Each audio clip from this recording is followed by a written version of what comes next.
All right, welcome back, everybody. We are in the middle of our Grassroots Citizens panel. Next topic.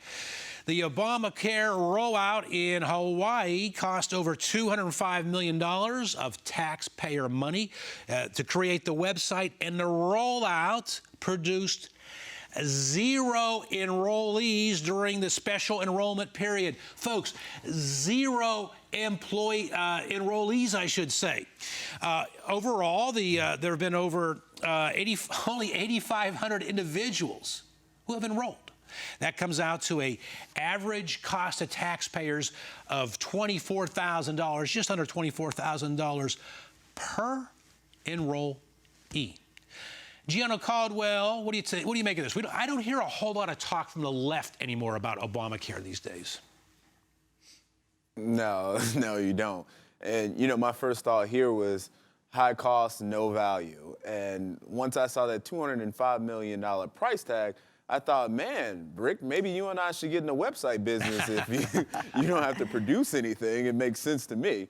What you have here is another situation of taxpayer dollars being wasted, and there's no accountability there. So what we'll just see is the headline and nothing more than that. No action being taken.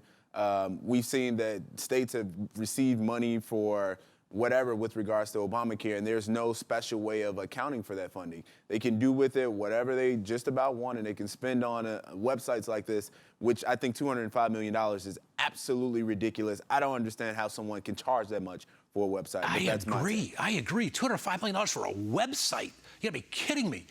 This is what President Obama at one time, Candace, was relying upon for his legacy. Now it's the Iranian nuclear deal.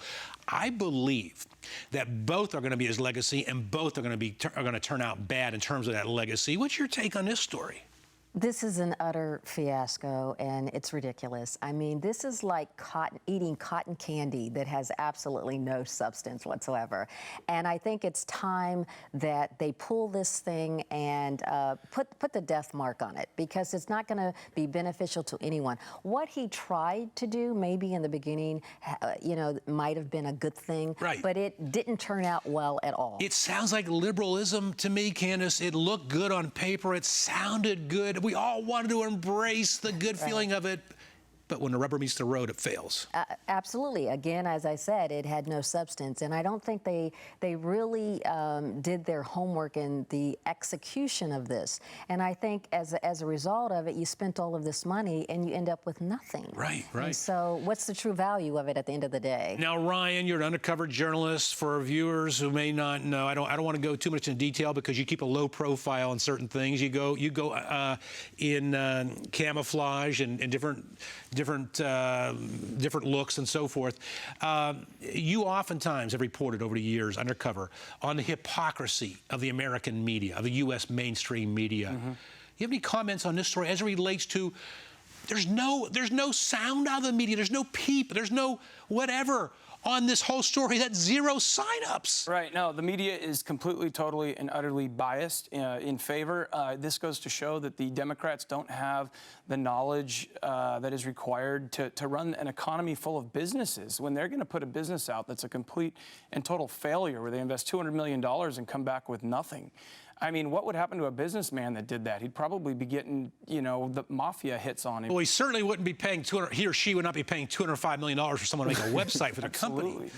Not related, but I'm going to try and draw a relation here. We just said 0 signups for Obamacare in Hawaii in the special sign-up period. 0.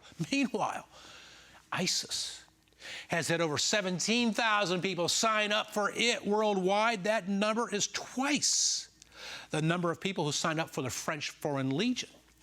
Candace, another President Obama legacy here. This is a travesty. This is huge. I mean, literally huge, because this affects every human being in their freedom and their liberty and their livelihood. And I think that what we did was underestimate JV basketball team. Absolutely, we underestimated the enemy. And so, as far as I'm concerned, what they need to do is go back to the drawing board and figure out what needs to be done to bring this situation in order before it's right at our doorsteps. Wow, that's a chilling thought right there. Gianno, 17,000 more people signed up for the JV basketball team than they did President Obama's Obamacare enrollment period in Hawaii. What do you make of this? Yeah, I would have to piggyback off of Candace's comment. Absolutely, the Obama administration did underestimate the threat of ISIS, and now we see that they're doing things every day that could be detrimental to our safety as a country. They're recruiting people all over. That includes the United States of America, and it is very troubling.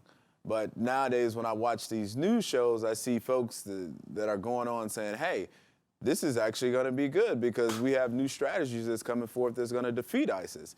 So if it's true or not, I have no idea, but we're going to keep watching the news and figuring this stuff out. That is the definition of an optimist, Gianno. Gianno, that is the definition of an optimist right there. Indeed. He called Al-Qaeda. Al-Qaeda was on the run. Just because you put on a Laker jersey doesn't make you Kobe Bryant. This is embarrassing, is it not? Right.